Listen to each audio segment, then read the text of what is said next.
ನಮಸ್ಕಾರ ವೀಕ್ಷಕರೇ, ಇಂಡಿಯನ್ ಟಿವಿಗೆ ಸ್ವಾಗತ. ನಾನು ಪವನ್ ದೇಶಪಾಂಡೆ.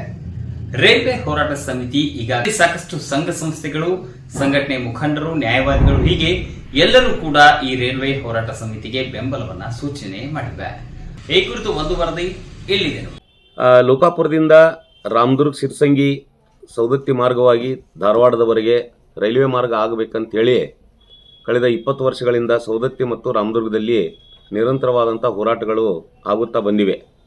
ಇದರ ಭಾಗವಾಗಿ ನವೆಂಬರ್ 12ನೇ ತಾರೀಕಿಗೆ ರಾಮದುರ್ಗದಲ್ಲಿ ಬೃಹತ್ ಮೆರವಣಿಗೆ ಮೂಲಕ ತಹಶೀಲ್ದಾರ್ ಮೂಲಕ ನಾವು ಮನವಿಯನ್ನು ಕೇಂದ್ರ ಸರ್ಕಾರಕ್ಕೆ ಮತ್ತು ರಾಜ್ಯ ಸರ್ಕಾರಕ್ಕೆ ನೀಡಲಾಗಿತ್ತು.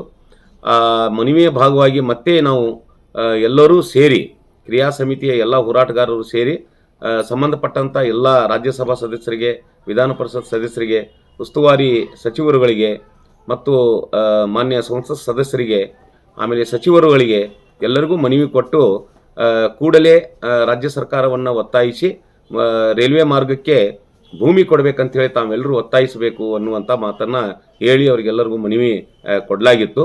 ಅದರ ಭಾಗವಾಗಿ ಈಗ ಚಳಿಗಾಲ ಅಧಿವೇಶನ ಬೆಳಗಾಂನಲ್ಲಿ ನಡೆಯುವುದರಿಂದ ದಯವಿಟ್ಟು ನೀವೆಲ್ಲರೂ ಧ್ವನಿ ಎತ್ತಬೇಕನ್ನುವಂಥ ಮಾತನ್ನು ಹೇಳ್ತಾ, ಇದರ ಭಾಗವಾಗಿ ಸೌದತ್ತಿಯವರು ಸಹ ಇವತ್ತಿನಿಂದ ಅಂದರೆ 16ನೇ ತಾರೀಕಿನಿಂದ ಒಂದು ಧರಣಿ ಸತ್ಯಾಗ್ರಹವನ್ನು ಹಮ್ಮಿಕೊಳ್ಳಲಾಗಿದೆ. ಆಮೇಲೆ ಕರ್ನಾಟಕ ರಾಜ್ಯ ರೈಲ್ವೆ ಅಭಿವೃದ್ಧಿ ಸಮಿತಿಯ ರಾಜ್ಯ ಅಧ್ಯಕ್ಷರು ಆಗಿರುವಂಥ ಕುತುಬುದ್ದೀನ್ ಕಾಜಿಯವರು ಅರೆಬೆತ್ತಲೆಯಾಗಿ ಇವತ್ತು ಧರಣಿ ಸತ್ಯಾಗ್ರಹವನ್ನು ಪ್ರಾರಂಭ ಮಾಡಿದ್ದಾರೆ. ಕೂಡಲೇ ರಾಜ್ಯ ಸರ್ಕಾರ ಕೇಂದ್ರ ಸರ್ಕಾರಕ್ಕೆ ಒಂದು ಭೂಮಿ ನಾವು ಕೊಡ್ತೀವಿ ಅನ್ನುವಂಥ ಒಂದು ಪ್ರಸ್ತಾವನೆ ಸಲ್ಲಿಸಿದರೆ ಮಾತ್ರ ನಮ್ಮ ಧರಣಿ ಸತ್ಯಾಗ್ರಹವನ್ನು ನಾವು ವಾಪಸ್ ತಗೋತೀವಿ, ಇಲ್ಲ ಅಂದರೆ ನಮ್ಮ ಧರಣಿ ಸತ್ಯಾಗ್ರಹ ಮುಂದುವರಿಸ್ತೀವಿ ಅನ್ನುವಂಥ ನಿಟ್ಟಿನಲ್ಲಿ ಅವರು ಧರಣಿ ಸತ್ಯಾಗ್ರಹವನ್ನು ಪ್ರಾರಂಭ ಮಾಡ್ಯಾರ. ಅವರ ಜೊತೆ ಇಡೀ ಸೌದತ್ತಿ ತಾಲೂಕಿನ ಜನ ಬೆಂಬಲವಾಗಿ ನಿಂತಿದ್ದಾರೆ.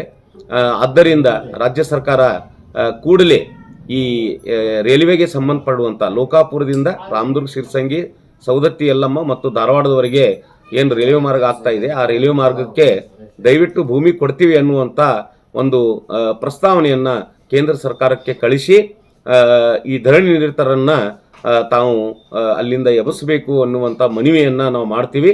ಮತ್ತು ನಾಳೆ ರಾಮದುರ್ಗ ತಾಲೂಕಾ ರೈಲ್ವೆ ಹೋರಾಟ ಕ್ರಿಯಾ ಸಮಿತಿಯವರು ಆ ಸೌದತ್ತಿಯ ಧರಣಿ ಸತ್ಯಾಗ್ರಹವನ್ನು ಬೆಂಬಲಿಸಿ ಮನವಿಯನ್ನು ನಾವು ಮುಖ್ಯಮಂತ್ರಿಗಳಿಗೆ ಕೊಡ್ತಾ ಇದ್ದೀವಿ.